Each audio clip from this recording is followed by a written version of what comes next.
Assalamualaikum warahmatullahi wabarakatuh. Anak-anak, semoga kalian semua dalam keadaan sehat walafiat. Mari kita belajar materi tentang triple Pythagoras. Kompetensi dasar dari materi yang akan kita pelajari adalah 3.6 menjelaskan dan membuktikan teorema Pythagoras dan triple Pythagoras. 4.6 menyelesaikan masalah yang berkaitan dengan teorema Pythagoras dan triple. Sekarang kita mengingat lagi syarat terbentuknya segitiga lancip, segitiga tumpul, dan segitiga siku-siku. Untuk segitiga ACB dengan panjang sisi-sisinya adalah A, B, dan C, jika C kuadrat kurang dari A kuadrat ditambah B kuadrat, maka segitiga ACB merupakan segitiga lancip. Jika C kuadrat lebih dari A kuadrat ditambah B kuadrat, maka segitiga ACB merupakan segitiga tumpul di C. Jika C kuadrat sama dengan A kuadrat ditambah B kuadrat, maka segitiga ACB merupakan segitiga siku-siku di C. Sekarang kita amati tiga segitiga berikut yang sudah diketahui panjang sisi-sisinya. Yang pertama, segitiga KLM dengan panjang sisinya 3 cm, 4 cm, 5 cm.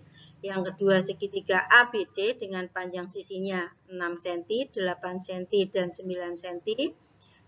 Yang ketiga, segitiga PQR dengan panjang sisinya 6 cm, 8 cm, dan 12 cm.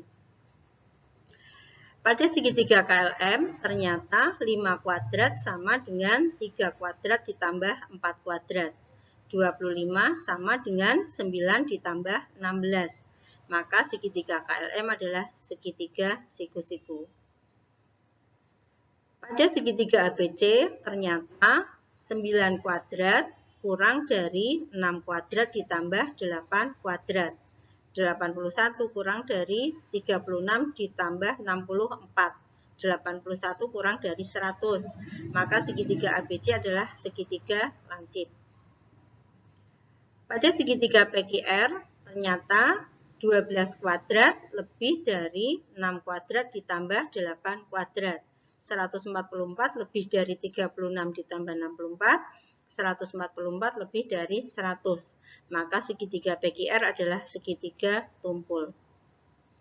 Nah, dari ketiga gambar segitiga di atas, ternyata segitiga KLM yang panjang sisi-sisinya 3 cm, 4 cm, dan 5 cm adalah yang terbentuk segitiga siku-siku. Dengan demikian, bilangan 3, 4, dan 5 ini disebut triple Pythagoras. Nah, sekarang kita selidiki apakah tiga bilangan berikut merupakan triple Pythagoras. Yang A untuk 6, 8, dan 10. Kita ambil bilangan yang terbesar dulu yaitu 10. Kita kuadratkan, hasilnya adalah 100. Kemudian 6 kuadrat ditambah dengan 8 kuadrat, hasilnya adalah 36 ditambah 64 sama dengan 100. Nah, ternyata nilai 10 kuadrat sama dengan 6 kuadrat ditambah 8 kuadrat. Dengan demikian 6, 8, dan 10 adalah triple Pythagoras. Kemudian yang B, 4, 6, 8. Kita ambil bilangan yang terbesar dulu, 8. Dikuadratkan, hasilnya adalah 64. Kemudian 4 kuadrat ditambah 6 kuadrat sama dengan 16 ditambah 36. Ini sama dengan 52. Ternyata 8 kuadrat tidak sama dengan 4 kuadrat ditambah 6 kuadrat. Dengan demikian 4, 6, 8 adalah bukan triple Pythagoras.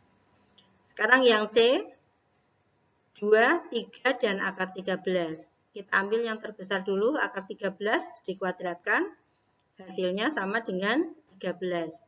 Kemudian 2 kuadrat ditambah 3 kuadrat sama dengan 4 ditambah 9 sama dengan 13. Akar 13 dikuadratkan sama dengan 2 kuadrat ditambah 3 kuadrat. Sama-sama menghasilkan 13. Nah, apakah 2, 3, dan akar 13 triple Pitagoras? Ternyata bukan, karena akar 13 bukan bilangan asli. Sekarang kita akan belajar bagaimana menemukan 3 bilangan yang merupakan triple Pitagoras. Bagaimana caranya? Kita ambil 2 bilangan asli P dan Q dengan syarat P lebih dari Q. Kemudian lengkapi tabel berikut ini. Kita ambil bilangan untuk P 2 dan Q-nya adalah 1. Maka nilai dari P kuadrat kurangi Q kuadrat adalah 2 kuadrat kurangi 1 kuadrat sama dengan 3.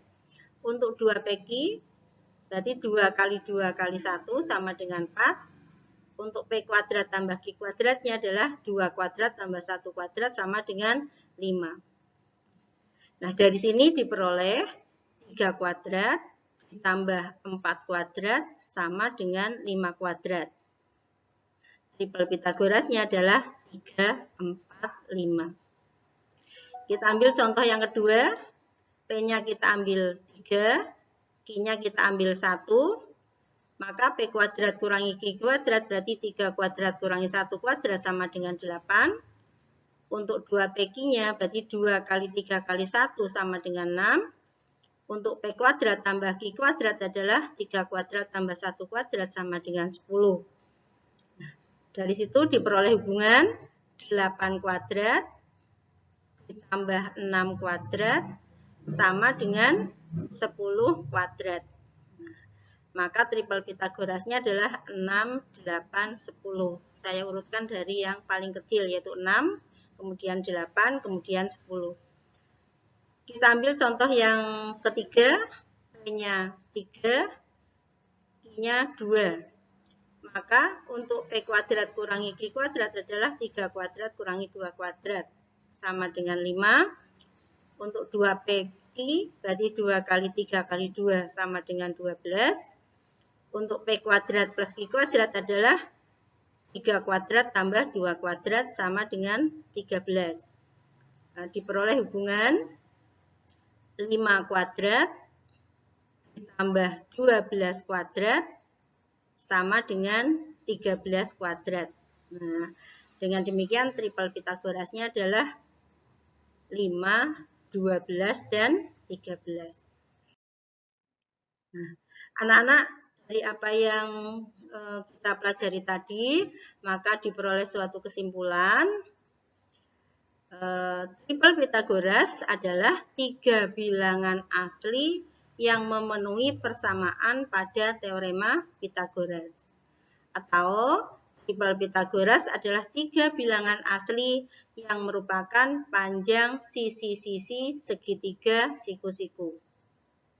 Nah, untuk menemukan triple Pitagoras, maka kita bisa mengambil 2 bilangan asli P dan Q, di mana P lebih dari Q, kemudian tentukan nilai-nilai dari P kuadrat kurangi Q kuadrat, 2PQ, dan P kuadrat ditambah Q kuadrat. Demikian anak-anak untuk pembahasan materi triple Pitagoras. Semoga bermanfaat. Terima kasih. Ya, tetap semangat sekalipun kalian belajar dari rumah. Semoga sehat dan sukses selalu. Saya akhiri. Wassalamualaikum warahmatullahi wabarakatuh.